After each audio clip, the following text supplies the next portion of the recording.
వాడుకుంటున్నావు. ఇవాళ మమ్మల్ని police station తెచ్చినావు.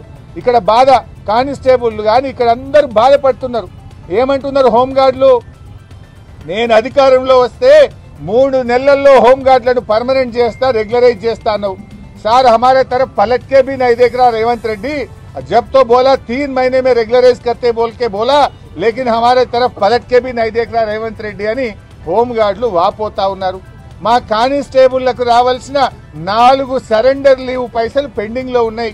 అంటే ఒక్కొక్క సరెండర్ లీవ్ అంటే 30,000 40,000 వస్తే పిల్లల ఫీజులు కట్టుకుంటాం సార్. ఎవరికి చెప్పుకోవాలని అర్థమైతలేదు. 4 సరెండర్ లీవులు పెండింగ్లు ఉన్నాయని మా కానిస్టేబుళ్లు బాధపడుతున్నారు. ఇవాళ పోలీసులకు రావాల్సిన టీఏ ట్రావెలింగ్ అలవెన్స్ కేసీఆర్ గారు 15 రోజులు ఇస్తే నువ్వు 7 రోజులకు తగ్గించినావు. ఆ టీఏ పైసలు కూడా 7 నెలల నుంచి టీఏ పైసలు వస్తలేవు సార్. మా కిస్తులు కట్టుకోలేకపోతున్నాం, ఈఎంఐలు కట్టుకోలేకపోతున్నామని పోలీస్ కానిస్టేబుళ్లు పోలీస్ సిబ్బంది బాధపడుతున్నారు. కేసీఆర్ గారు ఉండగా పోలీస్ స్టేషన్ కు 75,000 రూపాయలు నెల నెలా ఇచ్చిండు. స్టేషన్ అలవెన్స్ ఇస్తే నువ్వు వచ్చినాక స్టేషన్ అలవెన్స్ బంద్ అయింది. కాగితాలకు ప్రింటర్లకు కూడా గోస ఉన్నది.